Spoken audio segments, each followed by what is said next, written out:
Merry Christmas! I'm KK. I'm Kristen. Welcome back to K&K Crochet. This is Winter Wonderland Christmas Adventures, and we've talked about how we were going to make Christmas projects, Christmas gifts, Christmas everything, and put it out there.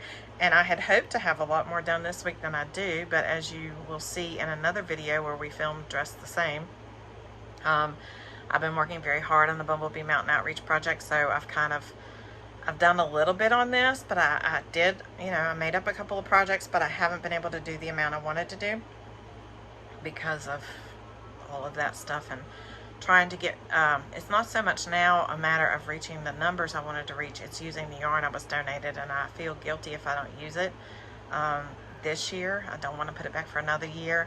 I want to use it up this year for what it was intended for its purpose for this year, and give it a good home. So I'm trying to work through all that. And so I did look for a pattern for this one. I know I told you I have a list of patterns for Christmas I want to make, and I do.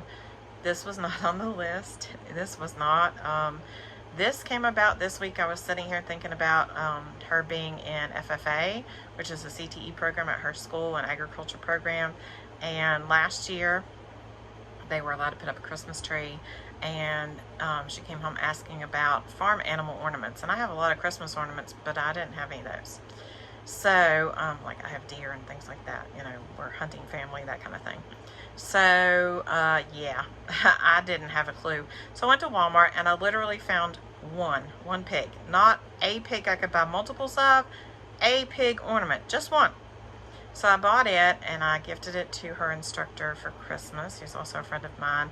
And then the other day I was sitting there thinking and wondering about Christmas ornaments to make and something different. I didn't want to make the same old thing. So I went back and looked, and I couldn't find what I was looking for, so I just made them on my own. This is the moo cow. Try to turn it around, you could see. And here is the piggy. And I forgot, I want to put a little curly Q tail in the back, so I'm going to do that, and then I'll pop a picture up of the end of the video so you can see it. So I made those two for them in case they do that again this year. And I didn't write down the pattern, I just started doing it. I had this vision in my head of what I wanted, and I just started going with it. I could probably go back and write it down again. I hope I can, in case that they want me to make more for their tree. But if not, I'm sure I can come up with it again. It's not that hard. So I was really pleased. I think he's super cute. I think the cow is super cute. I told her she needs to do possums because we know she's the possum queen, and just the head of the possum would be a super cute ornament. And so we're going to go from there and see what we can do. Like I said, I do have plans for other ornaments I want to make and other gifts I want to make for other people.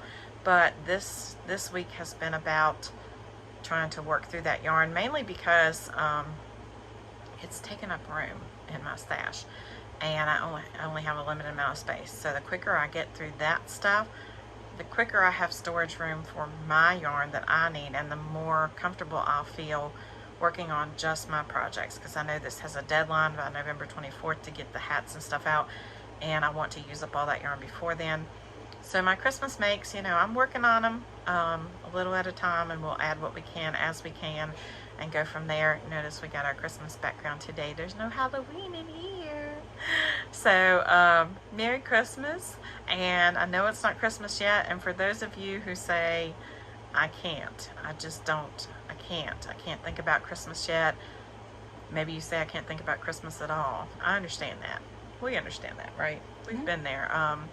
My dad passed away December 15th of 2015. I think it's December 16th of 2015. And I love Christmas, you all know that. But that year I struggled really hard. I struggled hard to find joy. I struggled hard to participate in family stuff. I remember we had an extended family outing, a dinner with, we have a huge family on my husband's side, I'm talking hundreds of people. And I struggled really hard to go. And my mother-in-law said, oh, please, just come go with us. And I'm glad I went. It reminded me of the joy that my father found in Christmas. it reminded me of the joy that I would find again. So I understand Christmas is hard. Christmas is hard for me. Thanksgiving is hard. My brother's birthday's on November 24th. It's hard. I understand it's hard. I try to make those days as pleasant as I can for my children so they don't remember that the grief as the main thing, so that every holiday isn't all about the grief. I don't hide the grief. They know when I'm upset or when I'm dealing with that loss, but I try to make happy times out of it too. And that's not always something that people are capable of doing. It depends on where they're at in their grief journey, and I totally get that. So if Christmas isn't your thing and you can't handle it and you don't celebrate it and you don't want to hear about it, I understand that. I'm not offended in the least. I just wanted to say that because I know I have friends who have really struggled with Christmas, with Thanksgiving. I struggle because my brother's birthday starts in November and Christmas is when my dad died, and then my brother died at Valentine's Day. So I struggle right now until February are hard times for me. I get it. I 110% get it. Just let me know, if you need somebody to pray for you. I don't mind to do that. I don't mind to ask God to give you comfort. I get it. 110% I get grief. I get the pain of not wanting to be reminded. But in the same token, I love Christmas and it brings me joy and it takes away some of my grief. So that's why. So yeah, I push it early. I get it from every friend I've got almost. Well, not every friend, but many of them who say, let Thanksgiving come first. Halloween hasn't gotten here yet. I'm okay with that. It's okay. I love Christmas. You do you. I'm going to do me. And it's going to be okay. So Merry Christmas, and we'll see you again when we have something new. And maybe by then, Miss Thing will create something for us for Christmas. How about that? Okay. Okay. Bye, guys.